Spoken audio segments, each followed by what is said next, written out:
Selamat siang untuk semua rekan-rekan se-Nusantara. Selamat hari Minggu untuk seluruh umat Kristiani dimanapun berada.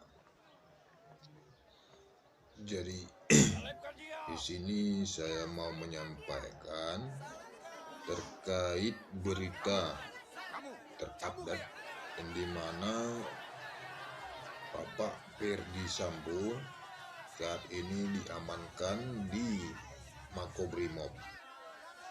Bercermin dari apa yang terjadi terhadap Yesus, di mana Yesus dihakimi berdasarkan suara terbanyak.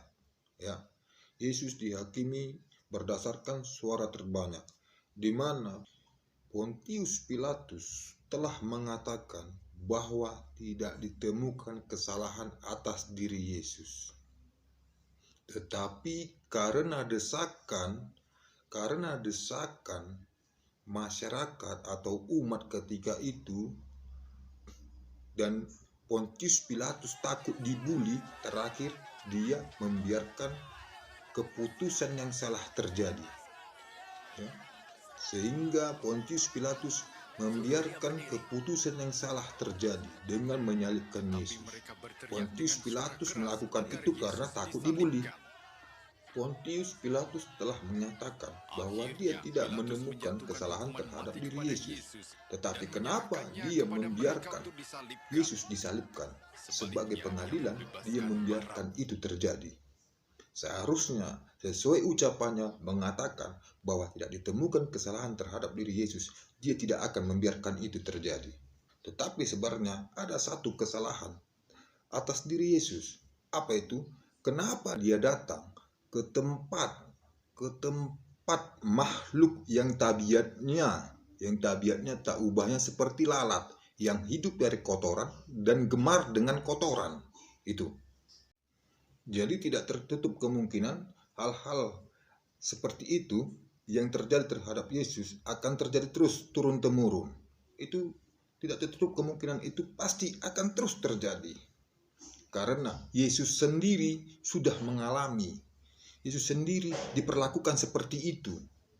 Yesus sendiri yang disebut Tuhan sudah diperlakukan seperti itu. Dan mereka-mereka yang menyembah Yesus, yang mengetahui perjalanan dan akhir hidup Yesus, tidak pernah bercermin dari itu, tetap malah terus melakukannya. Yang katanya Yesus adalah juru selamat yang dia sembah, tetapi dia tetap melakukan apa yang terjadi terhadap Yesus. Dia menghakimi, mengajak teman-temannya untuk ikut menghakimi, memaksakan kehendak supaya dia dihakimi sesuai keinginan kita. Itu tidak boleh.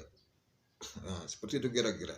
Jadi semoga ini tidak terus terjadi, tidak terus terulang. Hal-hal seperti ini tidak terus terjadi, tidak terus terulang. Itu harapan kita semua. Kita harus bercermin dari apa yang terjadi terhadap Yesus.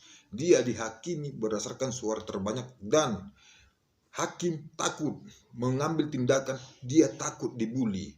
Padahal mulutnya sudah berucap bahwa tidak ditemukan kesalahan terhadap Yesus. Tetapi dia membiarkan Yesus dihukum berdasarkan suara terbanyak, disalibkan. Jadi saya memandang apa yang terjadi terhadap Irjen Pol Ferdy Sambo berbuat sesuai fungsinya, berbuat seperti bagaimana tugasnya, sehingga dia mendapatkan perlawanan dari yang lain. Ingin disingkirkan, ingin ditutup karirnya. Jadi biarkan saja pengadilan yang menentukan. Kalau memang tidak ditemukan, jangan kita paksakan untuk dihukum. Jangan kita bilang dia melakukan pembunuhan berencana segala macam. Nah, itu sama saja kita sudah menghakimi, kita sudah melakukan apa yang dulu dilakukan orang-orang terdahulu terhadap Yesus. Ya, itu saja yang saya sampaikan. Terima kasih.